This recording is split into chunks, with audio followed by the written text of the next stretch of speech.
Hello বন্ধুরা, সকলকে প্রতিযোগিতা ম্যাগনেট চ্যানেলে স্বাগত। আজকে আবারও একটি নতুন চাকরির বিজ্ঞপ্তি নিয়ে তোমাদের সামনে চলে এলাম। রাজ্যের বিশ্ববিদ্যালয়ে নতুন ক্লারিক্যাল পদে নিয়োগের বিজ্ঞপ্তি প্রকাশিত হলো।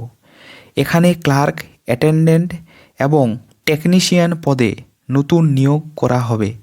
আজকের ভিডিওতে এই নিয়োগটি সংক্রান্ত ডিটেলস নোটিফিকেশানটি নিয়ে আলোচনা করব। ডিটেলস নোটিফিকেশানটি আলোচনা করার পূর্বে তোমরা চ্যানেলে যারা নতুন দর্শক তারা চ্যানেলটিকে সাবস্ক্রাইব করে রাখতে পারো।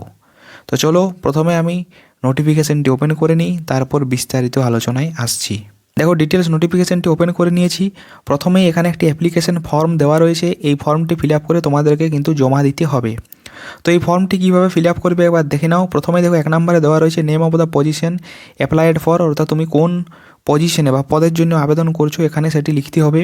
ডান দিকে দেখো একটি বক্স দেওয়া রয়েছে, এখানে একটি রিসেন্ট সময়ের তোমার কালার পাসপোর্ট সাইজ ফটোগ্রাম কিন্তু চিটিয়ে নিতে হবে। এরপর তোমার নিজের নাম ইংরেজি অক্ষরে যে ক্যাপিটাল লেটার বা ব্লক লেটার এখানে লিখতে হবে, তোমার বাবার নাম লিখতে হবে। এরপরে অ্যাড্রেস ফর করেসপন্ডেন্স, অর্থাৎ তোমার নিজের অ্যাড্রেসটি এখানে লিখতে হবে। এরপর দেখো দেওয়া রয়েছে পার্মানেন্ট অ্যাড্রেস, তোমার স্থায়ী ঠিকানা, সেটিও কিন্তু এখানে লিখে নিতে হবে। 5 নম্বরে দেওয়া রয়েছে মোবাইল নাম্বার, 6 নম্বরে দেওয়া রয়েছে ইমেল আইডি, এই দুটো এখানে ফিল আপ করে নেবে। 7 নম্বরে দেওয়া রয়েছে ডেট অফ বার্থ, তো এখানে তোমাদের ডেট অফ বার্থটি লিখতে হবে। 8 নম্বরে দেখো দেওয়া রয়েছে এজ অ্যাজ অন 1/1/2025, অর্থাৎ 1/1/2025 অনুযায়ী তোমার বয়স কত হচ্ছে। প্রথমে বছরটি লিখবে, তারপরে মাসটি, তারপরে দিনটি। এরপর কোন ক্যাটাগরি বা কোন কাস্টের অন্তর্গত, যেই কাস্টের অন্তর্গত সেই এই যে বক্সগুলো দেওয়া রয়েছে সেখানে একটি টিক মার্ক দিয়ে দেবে। এরপরে দেখো রয়েছে এডুকেশনাল কোয়ালিফিকেশান, এখানে তোমরা কোন এক্সামিনেশনে পাস করেছো এখানে দিতে হবে, কোন ইউনিভার্সিটি বা বোর্ড থেকে পাস করেছো এখানে দিতে হবে, কোন বছর পাস করেছো, কত পার্সেন্টেজ মার্কস ছিল, কোনো সাবজেক্ট বা স্পেশালাইজেশন যদি মানে সেই যে পরীক্ষাটি ছিল তাহলে এখানে লিখতে হবে, কোন ডিভিশন বা ক্লাস অথবা কোন সিজিপিএ ছিল সেখানে এখানে কিন্তু দিতে হবে। এরপর যদি কোনো অ্যাওয়ার্ডস বা মেডেল যদি কোনো থাকে এখানে দিতে পারো। এভাবে প্রত্যেকটি পরীক্ষার তুমি যতদূর পড়াশোনা করছো পরপর সমস্ত কিছু ডিটেলস এখানে পূর্ণ করবে। এরপরে দেখো 11 নম্বরে দেওয়া রয়েছে এক্সপিরিয়েন্স, তোমাদের যদি এক্সপিরিয়েন্স থাকে এখানে তাহলে কোন পোস্টের জন্য ছিল সেটি দিতে হবে, কত পে স্কেল ছিল এখানে দিতে হবে, কোন অ্যাড্রেস বা এমপ্লয়ার বা তুমি যে অর্গানাইজেশনে চাকরি করতে তার নাম এখানে দিতে হবে এবং তার সাথে অ্যাড্রেস, ঠিক আছে। এরপরে পিরিয়ড ফ্রম এবং টু, মানে কত বছর, মানে কোন ডেট থেকে কোন ডেট পর্যন্ত। আর সবার শেষে রয়েছে নেচার অফ ডিউটি বা তোমার মানে জবের রোল তোমার কী ছিল এখানে দিতে হবে। এখানেও দেখো পরপর বক্স দেওয়া রয়েছে, যদি একাধিক তোমার এক্সপিরিয়েন্স থাকে তাহলে সেগুলো এখানে ফিল আপ করবে। এরপরে দেখো 12 নম্বরে দেওয়া রয়েছে নলেজ অফ কম্পিউটার, এখানে তোমার কম্পিউটার নলেজ দিতে হবে। এর সাথে তোমার যে কম্পিউটারের যে সার্টিফিকেট সেটি কিন্তু অ্যাটাচ হিসাবে দিতে হবে, অ্যাটাচ করে এখানে দিতে হবে। এবং 13 নম্বরে দেওয়া রয়েছে any other relevant information the candidate may need to submit, যদি অন্য কোনো ইনফরমেশান তুমি দিতে চাও তাহলে সেখানে লিখতে পারো, কিন্তু তার সাথে তোমার কিন্তু তার যে সাপোর্টিং ডকুমেন্টস কিন্তু দিতে হবে।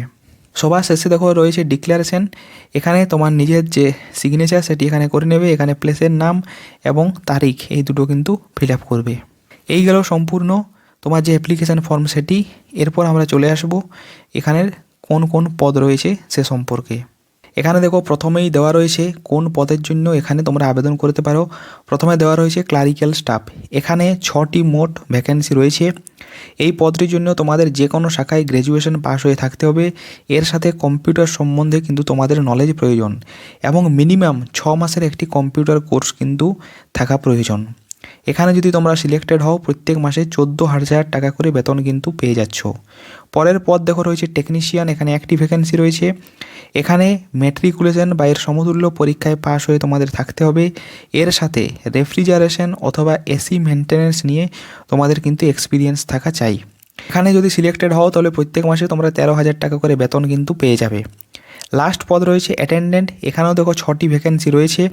এর জন্য তোমাদের ম্যাট্রিকুলেশন বা এর সমতুল্য পরীক্ষায় কিন্তু পাস হয়ে থাকা প্রয়োজন। এখানে যদি সিলেক্টেড হও প্রত্যেক মাসে 11,500 টাকা করে তোমরা কিন্তু এখানে বেতন পেয়ে যাবে। এরপরে দেখো তোমরা এখানে আবেদন কিভাবে করবে। তোমাদের যে অ্যাপ্লিকেশন ফর্মটি বলেছিলাম সেটি ফিল আপ করে এখানে দেখো একটি অ্যাড্রেস দেওয়া রয়েছে, সেই অ্যাড্রেসে পাঠিয়ে দিতে হবে। প্রথমে অ্যাপ্লিকেশন ফর্মটি তোমরা সুন্দরভাবে ফিল আপ করবে, তারপর সমস্ত সাপোর্টিং ডকুমেন্টসে জেরক্স কপি দেবে এবং সেটি একটি এনভেলাপের ভেতর ঢুকিয়ে তোমাদের দেখো এখানে একটি ঠিকানা দেওয়া রয়েছে, এই ঠিকানায় সেটি কিন্তু পোস্ট করে দিতে হবে। ঠিকানাটি হলো টু দ্য রেজিস্টার, ঠিক আছে, recruitment section, Uttarbanga Krishi Viswavidyalaya, post office Pundibari, district Cooch Behar, pin number West Bengal. এটি তোমাদেরকে কিন্তু 15ই জানুয়ারি 2025 এই তারিখের ভেতর কিন্তু পাঠিয়ে দিতে হবে। মানে এই তারিখের ভেতর যেন পোস্টটি, যে এনভেলাপটি যেন তাদের কাছে পৌঁছে যায়।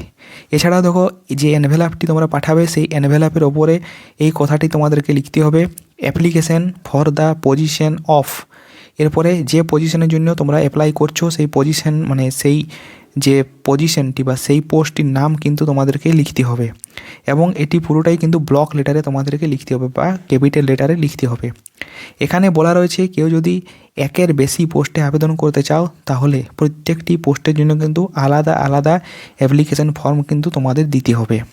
এছাড়াও দেখো এখানে ইনস্ট্রাকশনে দেওয়া রয়েছে তোমাদেরকে তোমাদের ইমেল আইডি, কন্ট্যাক্ট নাম্বার এবং পোস্টাল অ্যাড্রেস কিন্তু সঠিকভাবে এখানে পূরণ করতে হবে এবং ইউনিভার্সিটি কিন্তু তোমাদের এখানে রিটেন টেস্ট অথবা অ্যাপটিটিউড টেস্ট বা ইন্টারভিউ কিন্তু নিতে পারে।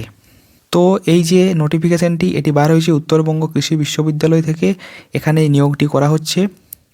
তো আজকের ভিডিওতে এ পর্যন্তই। ভিডিওটি যদি ভালো লেগে থাকে তাহলে একটি লাইক করো এবং চ্যানেলে যদি নতুন দর্শক হয়ে থাকো চ্যানেলটি সাবস্ক্রাইব করে রাখতে পারো।